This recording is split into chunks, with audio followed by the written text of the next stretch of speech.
नमस्कार शेतकरी बांधवांनो, आजचा दिवस राज्यातील लाखो शेतकऱ्यांसाठी अत्यंत आनंदाचा आणि ऐतिहासिक आहे। गेल्या अनेक महिन्यांपासून ज्या क्षणाची आपण सर्वजण आतुरतेने प्रतीक्षा करत होतो तो क्षण अखेरकार आलेला आहे। प्रधानमंत्री पीक विमा योजनेअंतर्गत शेतकऱ्यांच्या खात्यावरती आता पीक विम्याचे पैसे जमा करण्याची प्रक्रिया अधिकृतपणे सुरू करण्यामध्ये येत आहे। आजच्या या विशेष व्हिडिओमध्ये आपण पाहणार आहोत की कोणकोणत्या जिल्ह्यातील शेतकऱ्यांच्या खात्यावरती पीक विम्याचे पैसे जमा होणार, हेक्टरी किती रुपये जमा होणार, तुमच्या खात्यावरती पैसे कधी जमा होणार आणि जर कदाचित तुमच्या खात्यावरती पीक विम्याचे पैसे जमा होत नसतील तर तुम्हाला कोणते काम करावे लागणार, या सर्व प्रश्नांची उत्तरे आपण या ठिकाणी पाहण्याचा प्रयत्न करणार आहोत। जर तुम्ही देखील खरीप हंगाम 2025 मध्ये पीक विमा भरलेला असेल, जर तुम्हाला देखील पीक विम्याची अत्यंत गरज असेल, पीक विमा कधी मिळणार अशी तुम्ही प्रतीक्षा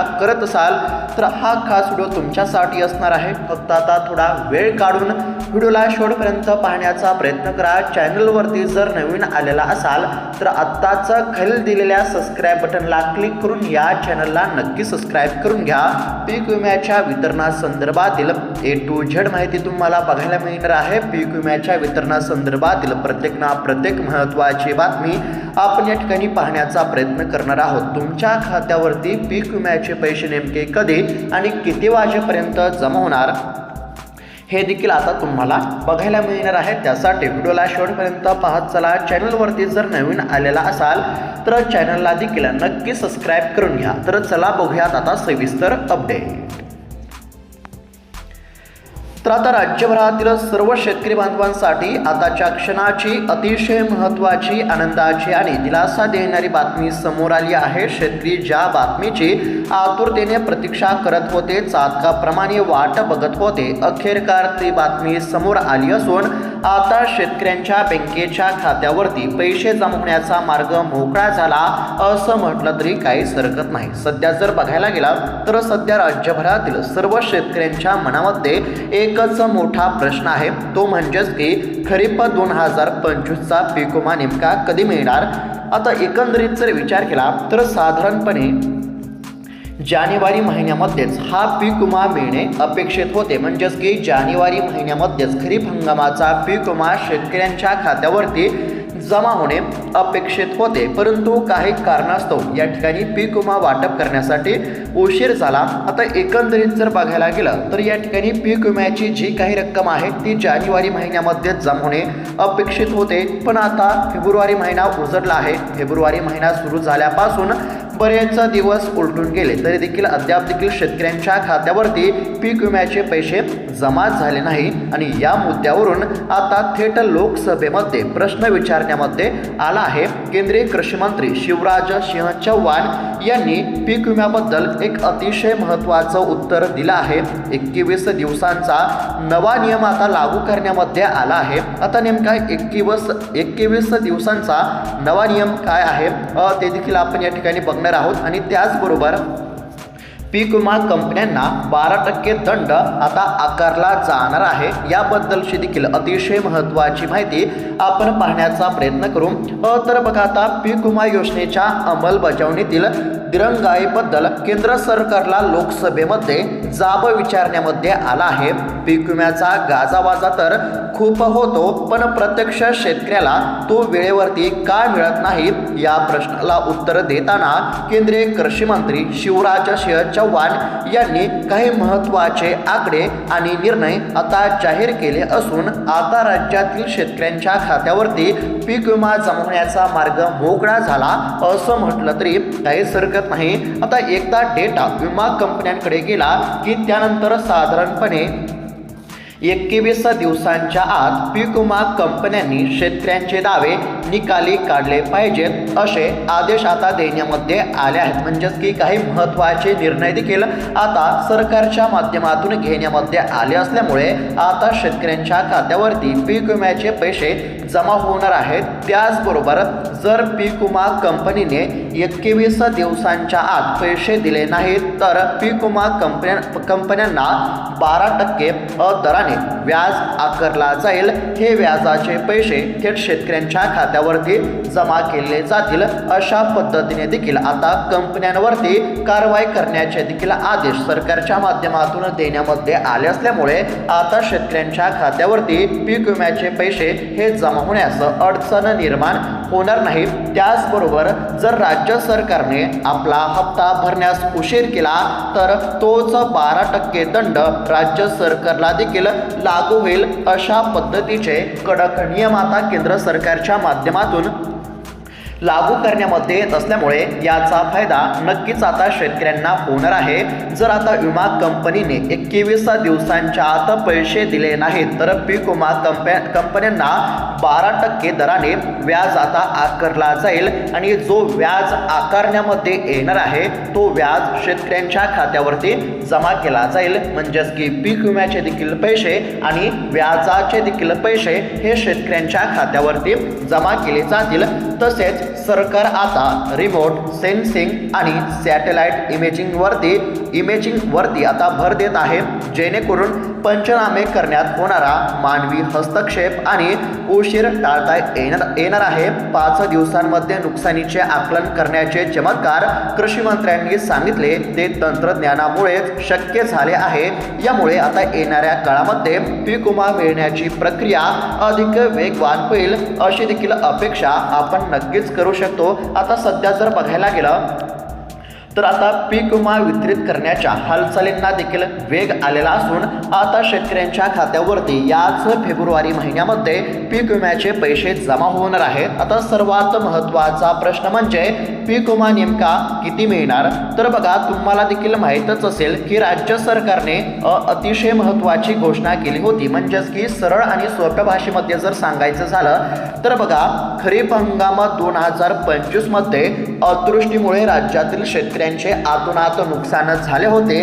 या पार्श्वभूमीवरती राज्य सरकारने शेतकऱ्यांसाठी काही महत्त्वाच्या घोषणा केल्या होत्या आणि सरकारनं केलेल्या घोषणेप्रमाणे शेतकऱ्यांच्या खात्यावरती नुकसान भरपाईची रक्कम, रब्बी अनुदानाची रक्कम आणि पीक विम्याची रक्कम ही जमा केली जाणार होती। आता राज्य सरकारनं केलेल्या घोषणेप्रमाणे शेतकऱ्यांच्या खात्यावरती नुकसान भरपाईची रक्कम आणि रब्बी अनुदानाची रक्कम जमा करण्यामध्ये आली असून आता पीक विम्याची रक्कम देखील शेतकऱ्यांच्या खात्यावरती जमा होणार आहे। राज्य सरकारने 17,500 रुपयांचा पीक विमा देण्याची घोषणा केली होती आणि सरकारनं केलेल्या घोषणेप्रमाणे आता हेक्टरी साधारणतः 17,500 रुपये अशा पद्धतीने पीक विम्याचे पैसे जमा केले जाणार आहेत। हे देखील लक्षात घेणं अत्यंत आवश्यक आहे। त्याचबरोबर आता शेतकऱ्यांसाठी अजून एक महत्त्वाची सूचना आहे। म्हणजेच की काय होतं तर बघा, बऱ्याचदा निधी मंजूर असून देखील तांत्रिक कारणामुळे पैसे खात्यावरती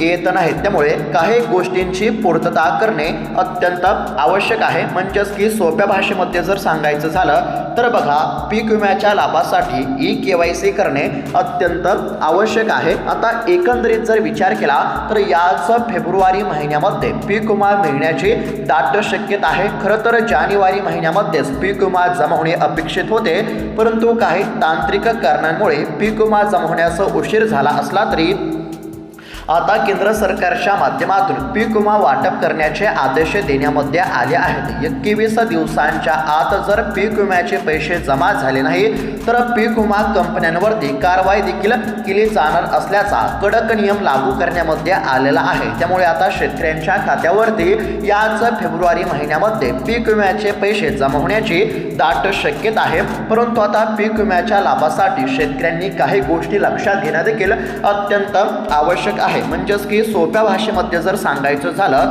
तर ज्या देखील शेतकऱ्यांनी अद्याप देखील EKYC केली नसेल तर अशा शेतकऱ्यांनी EKYC करा। ज्या शेतकऱ्यांची EKYC पूर्ण असेल तर अशाच शेतकऱ्यांच्या खात्यावरती पैसे जमा होणार। जे शेतकरी EKYC करणार नाहीत तर अशा शेतकऱ्यांच्या खात्यावरती 1 रुपया सुद्धा जमा होणार नाही, हे देखील लक्षात घेणं अत्यंत आवश्यक आहे। त्यानंतर तुमचे आधार कार्ड बँकेच्या खात्याशी जोडलेले असणे अत्यंत आवश्यक आहे। आता प्रत्येक शेतकऱ्यांकडे आधार कार्ड नक्कीच असेल। आता तुमच्याकडे जे आधार कार्ड आहे हे तुमच्या बँकेच्या खात्याशी लिंक असेल तरच पैसे जमा होतील। त्यामुळे तुम्हाला काय करायचं आहे, तुमचं आधार कार्ड तुमच्या बँकेच्या खात्याशी लिंक आहे का नाही याची खात्री करा। जर आधार कार्ड बँकेच्या खात्याशी लिंक नसेल तर आधार कार्ड बँकेच्या खात्याशी लिंक करून घ्या। त्यानंतर ज्या शेतकऱ्यांकडे फार्मर आय डी नसेल तर अशा शेतकऱ्यांनी फार्मर आय डी काढून घ्या, कारण की फार्मर आय डी जर नसेल तर तुमचे पैसे तांत्रिक कारणास्तव थांबवू शकतात। त्यामुळे ज्या देखील शेतकऱ्यांनी अद्याप देखील फार्मर आय डी काढले नसेल तर अशा शेतकऱ्यांनी तात्काळ फार्मर आय डी काढणे अत्यंत आवश्यक आहे। त्याचबरोबर तुमचे बँकेचे खाते सक्रिय आहे का नाही, म्हणजेच की चालू आहे का नाही याची खात्री करा। जर बँकेचे खाते चालू नसेल तर ते चालू करा। त्याचबरोबर आता हा जो लाभ आहे तो प्रामुख्याने म्हणजेच की पीक विम्याचा लाभ हा प्रामुख्याने पिवळे आणि केशरी रेशन कार्ड धारक जे आहेत म्हणजेच की धारक गरजू शेतकऱ्यांसाठीच आहे। म्हणजेच की पिवळे आणि केशरी रेशन कार्ड धारक गरजू शेतकऱ्यांसाठीच पीक विमा योजना या ठिकाणी लागू करण्यामध्ये आलेली आहे, हे देखील लक्षात घेणं अत्यंत आवश्यक आहे। पुन्हा एकदा सोप्या भाषेमध्ये सांगण्याचा प्रयत्न करतो। ज्या देखील शेतकऱ्यांनी KYC केली नसेल तर अशा शेतकऱ्यांनी KYC करा। ज्या शेतकऱ्यांचे आधार कार्ड बँकेच्या खात्याशी लिंक नसेल अशा शेतकऱ्यांनी आधार कार्ड बँकेच्या खात्याशी लिंक करा। ज्या शेतकऱ्यांकडे फार्मर आय डी नसेल तर अशा शेतकऱ्यांनी फार्मर आय डी काढून घ्या। ज्या शेतकऱ्यांचे बँकेचे खाते सक्रिय नसेल तर अशा शेतकऱ्यांनी बँकेचे खाते सक्रिय करा चालू करा, हे लक्षात घेणं आवश्यक आहे। तर बघा आता सरकारने पीक विमा जो वाटप करण्याची प्रक्रिया असते या प्रक्रियेमध्ये पूर्ण पारदर्शकता ठेवली आहे। डीबीटीच्या माध्यमातून म्हणजेच की डायरेक्ट बेनिफिट ट्रान्सफर या प्रणालीच्या माध्यमातून थेट पैसे खात्यावरती जमा होत असल्यामुळे कोणत्याही मध्यस्थाला पैसे देण्याची गरज नाही, हे देखील लक्षात घेणं अत्यंत आवश्यक आहे। डीबीटीच्या माध्यमातून डायरेक्ट आता तुमच्या खात्यावरती पैसे जमा होणार। राज्य सरकारनं केलेल्या घोषणेप्रमाणे हेक्टरी 17,500 रुपयांचा पीक विमा आता जमा केला जाणार आहे। तर अशा पद्धतीची शेतकऱ्यांसाठी अतिशय महत्त्वाची बातमी आपल्याला बघायला मिळत आहे। राज्य सरकार तसेच केंद्र सरकारच्या माध्यमातून देखील आता शेतकऱ्यांना खुश करण्याचा प्रयत्न केला जात असून आता या ठिकाणी शेतकऱ्यांच्या खात्यावरती पैसे जमा होणार आहेत। त्यामुळे आता कोणत्याच शेतकऱ्यांना काळजी किंवा चिंता करण्याची काहीच गरज नाही। त्याचबरोबर पीक विमा पोर्टलवरती जाऊन तुमचा अर्ज हा मंजूर आहे का नाही याची खात्री करा। ज्या शेतकऱ्यांचा पीक विम्याचा अर्ज हा मंजूर असेल तर अशाच शेतकऱ्यांच्या खात्यावरती पैसे जमा होतील, हे देखील लक्षात घेणं आवश्यक आहे। तसेच तुमचे आधार कार्ड बँकेच्या खात्याशी लिंक नसेल तर लिंक करून घ्या। त्याचबरोबर तुम्ही स्थानिक कृषी कार्यालयाशी जाऊन संपर्क देखील साधू शकता, ह्या गोष्टी लक्षात घेणं अत्यंत आवश्यक आहे। आता सर्वात महत्त्वाचा प्रश्न तो म्हणजेच की पीक विमा नेमका कधी जमा होणार, तर बघा खरं तर जानेवारी महिन्यामध्येच पीक विमा जमा होणे अपेक्षित होते। पीक विमा योजनेच्या अंमलबजावणीतील दिरंगाईबाबत केंद्र सरकारला आता लोकसभेमध्ये जाब विचारण्यामध्ये आलेला होता। पीक विम्याचा गाजावाजा तर खूप होतो, परंतु प्रत्यक्षात शेतकऱ्यांच्या खात्यावरती वेळेवरती पैसे जमा होत नव्हते। या प्रश्नाला उत्तर देताना केंद्रीय कृषी मंत्री शिवराज चौहान यांनी अतिशय महत्त्वाची माहिती दिली असून आता पीक विमा कंपन्यांना कडक आदेश या ठिकाणी देण्यामध्ये आले आहेत। जर पीक विमा कंपनीने 21 दिवसांच्या आत पैसे दिले नाही तर पीक विमा कंपन्यांना 12% दराने व्याज आकारला जाईल। हे व्याजाचे पैसे शेतकऱ्यांच्या खात्यावरती जमा होतील। आता सर्व गोष्टींचा एकंदरीत जर विचार केला तर याच फेब्रुवारी महिन्यामध्ये पीक विम्याचे पैसे जमा होण्याची दाट शक्यता आहे। त्यामुळे कोणत्याच शेतकऱ्यांना काळजी किंवा चिंता करण्याची काहीच गरज नाही, परंतु शेतकऱ्यांसाठी जी महत्त्वाची सूचना आहे ती पुन्हा एकदा सांगण्याचा प्रयत्न करतो. ज्या शेतकऱ्यांनी EKYC केली नसेल तर अशा शेतकऱ्यांनी EKYC करा. ज्या शेतकऱ्यांचे आधार कार्ड बँकेच्या खात्याशी लिंक नसेल तर अशा शेतकऱ्यांनी आधार कार्ड बँकेच्या खात्याशी लिंक करा. ज्या शेतकऱ्यांकडे फार्मर ID नसेल तर अशा शेतकऱ्यांनी फार्मर ID काढून घ्या. साधारणतः याच महिन्यामध्ये फेब्रुवारी महिन्यामध्ये पीक विम्याचे पैसे जमा होण्याची दाट शक्यता आहे. तर अशा पद्धतीची ही अतिशय महत्त्वाची बातमी आपण पाहण्याचा प्रयत्न केला. ही बातमी कशी वाटली आम्हाला नक्की कळवा. अशाच महत्त्वपूर्ण बातम्यांसाठी अपडेटसाठी चॅनलला नक्की सबस्क्राईब करा. त्याचबरोबर हा व्हिडिओ जर तुम्हाला चांगला वाटला असेल तर इतर शेतकरी बांधवांना देखील हा व्हिडिओ नक्की शेअर करा, जेणेकरून त्यांना देखील ही माहिती बघायला मिळेल. आणि त्याचबरोबर आता पीक विम्यासाठी पात्र असलेल्या जिल्ह्यांची यादी आपण पुढच्या व्हिडिओमध्ये बघणार आहोत. जर तो देखील व्हिडिओ तुम्हाला बघायचा असेल तर चॅनलला नक्की सबस्क्राईब करून घ्या. भेटूयात आता पुढच्या व्हिडिओमध्ये. तोपर्यंत धन्यवाद.